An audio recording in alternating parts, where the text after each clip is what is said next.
¿Te has preguntado alguna vez si tienes un ángel de la guarda? ¿Habrá algún ente espiritual que está alrededor de ti, cuidándote y guiándote por los caminos correctos? El ángel de la guarda es un concepto muy popular, pero creo que no somos conscientes de dónde viene ese ángel y por qué causa él estaría alrededor nuestro cuidándonos. Por lo tanto, si quieres saber el punto de vista de la Kabbalah acerca del ángel de la guarda, si existe o no, cómo se crea, cómo podemos tener uno y cómo éste nos puede ayudar y cómo nosotros podemos conectar con él, todo esto lo verás en este video desde el prisma de la espiritualidad judía y de la Kabbalah. Así que si te interesa el tema y quieres realmente recibir protección de energías superiores a tu favor, quédate hasta el final porque voy a revelarte cómo puedes hacerlo. Pero antes de hablar de ángeles de la guarda, tengo que explicarte lo que es un ángel, porque en vano sería que te explique lo que es uno de la guarda si no sabemos antes y estamos alineados en el concepto de ángel. Porque un ángel no es lo que nos han explicado, no es un ente con alitas, así muy bello, que está a tu alrededor cuidándote. Esto no es un ángel. Esto es una metáfora de lo que es un ángel. Un ángel ni siquiera es un ser con 6 alas y ojos en sus alas, como está escrito, por ejemplo, en el libro de Isaías. Y un ángel tampoco es todas las cosas que logró ver el profeta Ezequiel, ¿sí? Esas ruedas que iban de un lugar para el otro, etcétera, etcétera. Todo eso son intenciones que tenían los profetas de explicarnos lo que habían visto, pero habían visto conceptos espirituales y ahora nos los tenían que traducir a través de metáforas o a través de conceptos que nosotros conozcamos lo que habíamos visto. Y además, todo lo que nos estaban diciendo eran metáforas de conceptos espirituales superiores. Por ejemplo, los ojos nos hablan de el concepto de la Hashgaha. ¿Qué es Hashgaha? Es la supervisión divina. Sí, Dios supervisa el mundo. Los ojos en las alas de los ángeles significa que hay fuerzas que son encargadas de la supervisión personal de cada una de las personas en este mundo. Dios tiene bajo su control, digamos, bajo su protección, bajo su supervisión a todos los seres humanos. No es que de repente haya algo que se le escape. Y así sucesivamente. Las alas hablan de alguna manera de la velocidad en la que las acciones divinas se revelarán en el mundo. Cada cosa que los profetas vieron no es porque sean así, no es que haya ahí seres redondos o seres con alas. Esa es la forma nuestra de explicar diferentes conceptos espirituales superiores. Y lo que vieron eran solo metáforas. Así que esto es lo primero que tenemos que saber. ¿Pero qué sí son los ángeles? Obviamente los ángeles no tienen forma, no hay forma. Son conceptos digamos espirituales, como por ejemplo una idea. Una idea no tiene forma, pero si yo quiero pasar la idea al mundo material, la voy a tener que materializar. Si yo digo yo quiero un recipiente donde yo pueda introducir líquido dentro de mí, ¿sí? Entonces cuando yo bajo esa idea, que es una idea que no tiene forma, de repente la quiero pasar a este mundo, voy a tener un vaso.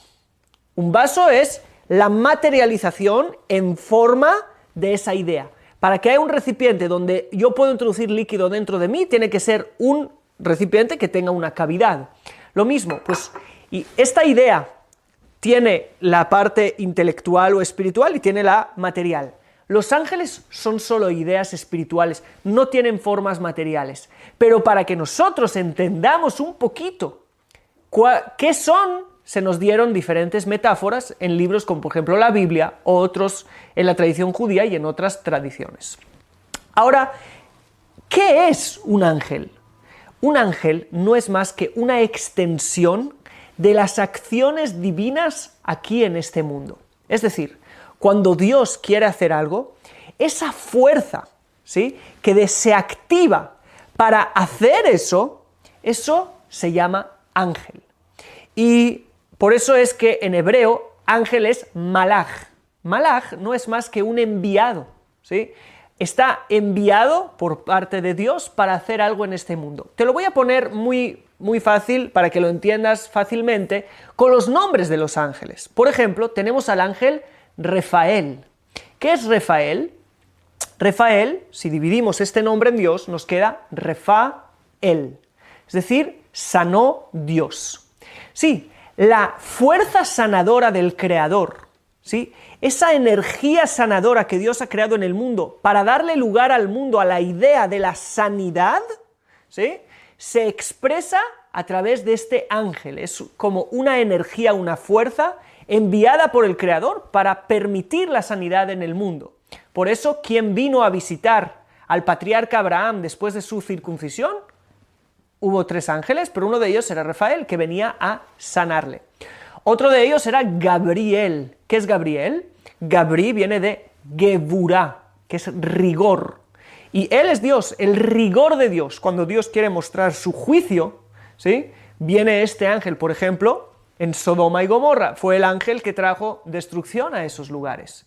Entonces, cada ángel no es más que una expresión de las fuerzas que se mueven cuando Dios quiere que ocurra algo en el mundo.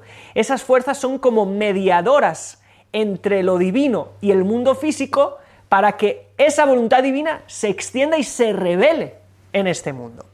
Espero que esta explicación haya sido lo suficiente clara. Y ya que estamos aquí, aprovecho para explicarte el ángel más famoso de todos, el Satán.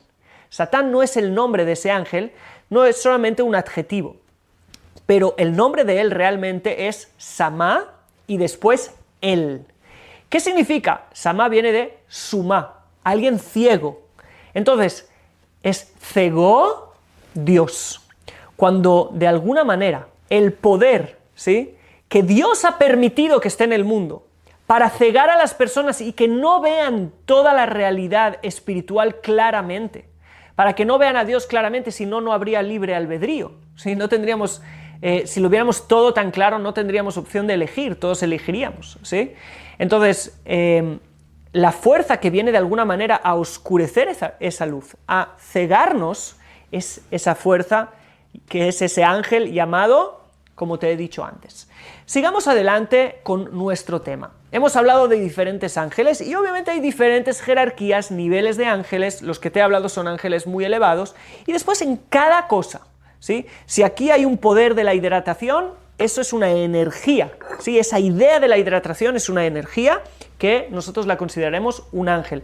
El poder que hace crecer a las plantas, dice el Talmud, que no hay ninguna planta que tenga ese poder de crecer, que se llama tzmijá, que no haya un ángel que venga y le diga crece. Obviamente es una metáfora, no es que alguien con alitas viene y le dice a la planta crece, crece, crece. Es para que tú entiendas que sí es verdad, no es solamente un proceso natural. La vida que hay dentro de las plantas tiene un elemento espiritual, una energía espiritual, y esa energía espiritual la llamamos malaj, ángel. Es una enviada de Dios para que su mundo crezca, florezca. Bien, entendido esto, vamos a entender el ángel de la guarda.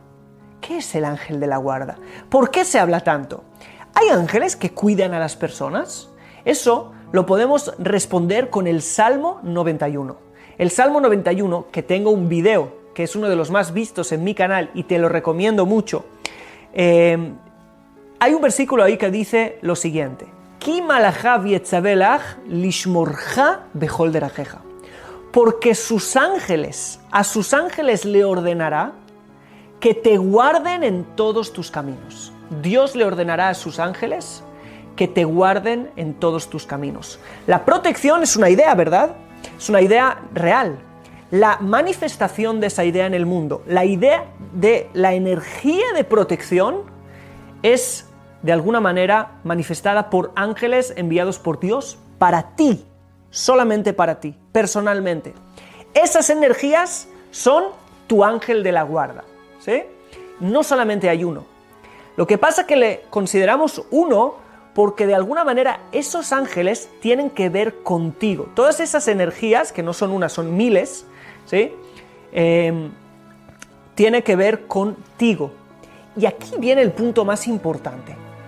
¿Cómo se crean esos ángeles? ¿Cómo se crean esas energías de protección? Y aquí es lo más importante, es el punto que los sabios de la Kabbalah nos explicaron y nos revelaron, y que esto te va también a traer a ti yo creo, una gran noticia. Y es lo siguiente: Los sabios nos dicen en la Mishnah algo tremendo. Dicen que la persona que hace una transgresión, ¿sí?, la persona que comete una acción mala, una transgresión, dicen que crea para sí un ángel acusador, es decir, una energía mala que le acusa por haberla creado. Es decir, alguien hace algo malo, ese mal, esa idea de mal, esa energía de mal, ahora existe en el mundo ¿por causa de quién? Por causa de él. Está ahí, ¿sí? El mal ahora es latente, es presente, a veces incluso es tangible. Y él la creó. Y cada vez que yo hago un acto malo, no es que el acto ya es algo en pasado, sino que la energía de oscuridad sigue morando ahora alrededor de mí, en mi ambiente, en mi lugar.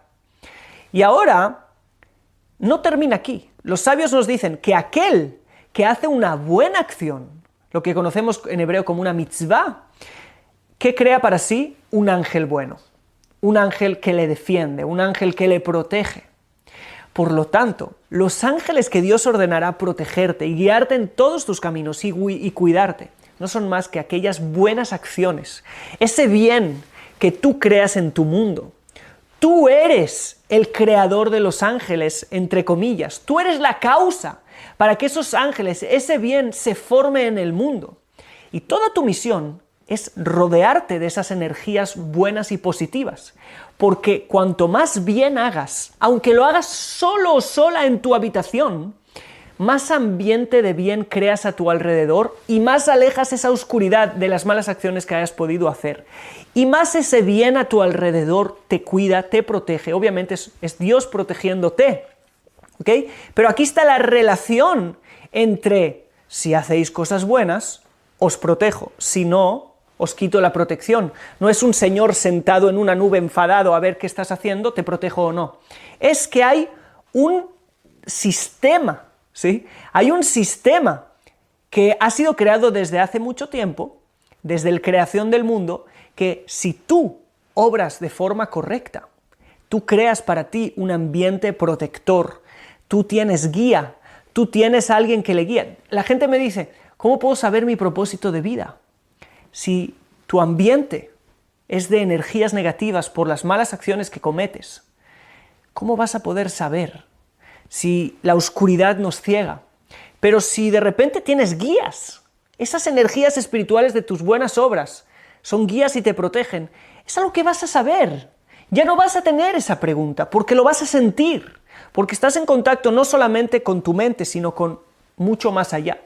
Y creo que este es el punto más importante del ángel de la guarda. El ángel de la guarda no es que vas a hacer algún truco y de repente un ser con alas te va a estar protegiendo. No es eso. Es que el bien que tú hagas, eso es lo que te va a proteger. Así que toma responsabilidad y haz buenas acciones. Si estás intentando a través de un nudo en una cuerda tener ángeles de la guarda, o a través de decir un nombre tener ángeles de la guarda, y después tus acciones no son acorde a eso, y estás diciendo nombres divinos para crear ángeles, y tus acciones no son acorde a eso, esos ángeles divinos, cuando vean que los creas, pero que después creas para que estén con ellos otras malas compañías, no solo que no van a ayudarte, sino que puede ser todo lo contrario. Por lo tanto, tienes que estar en alineación completa. Y termino con un cuento que me contaron, ¿sí? Una persona que vino, no sé, digamos que se perdió en la selva cuando era pequeño, de repente llegó a la ciudad y para él beber agua es ir a las fuentes de agua. De repente llegó a la ciudad y alguien le enseñó que hay algo que se llama un grifo, ¿sí? O una canilla, depende de dónde vivís, un grifo donde cae agua. Dijo, ¡qué impresionante! Se fue, se compró uno, se lo puso en su casa, lo pegó en la pared y abrió y no salía nada. ¿Cómo no sale nada de agua? Si yo hice lo mismo que tú giraste, yo giré y a mí no me sale agua. Se fue a quejar con la persona que le compró. Dijo, mira, no entiendes. Realmente no es solamente girar. Eso es solo lo que ves fuera. Dentro hay un sistema de cañerías, hay un sistema muy complicado al que tienes que conectarte. Y entonces, al solo hacer esto, te va a salir agua. Lo mismo es con todos estos juegos de los nombres divinos, los ángeles, no es solamente decir algo, repetir algo como si fueran trucos de magia. Realmente detrás de eso sería como girar el grifo y sin haber conectado. Hay un sistema muy complicado de conexiones que permiten que ciertas personas, cuando digan esos nombres, ocurran cosas maravillosas. Pero es algo que tiene que ver con mucho trabajo personal, con mucho crecimiento, con mucha santidad, con mucha integridad, con mucha coherencia, con mucha alineación, y eso es un trabajo de años. Así que no podemos pretender con lo mismo con los ángeles de la guarda. Si queremos ángeles de la guarda, los que nos va a cuidar son nuestras buenas acciones. Por lo tanto, hagamos el bien. Eso es lo principal. Si te ha gustado este video, te voy a pedir que te suscribas al canal primero, es algo que nos ayuda muchísimo, y además queremos que esta comunidad crezca y reciba muchos más mensajes como este.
Y estamos haciendo un montón de contenido, por lo tanto, déjanos un like, un comentario de qué es lo que más te ha llamado la atención de este video y ya nos vemos en el próximo. Shalom.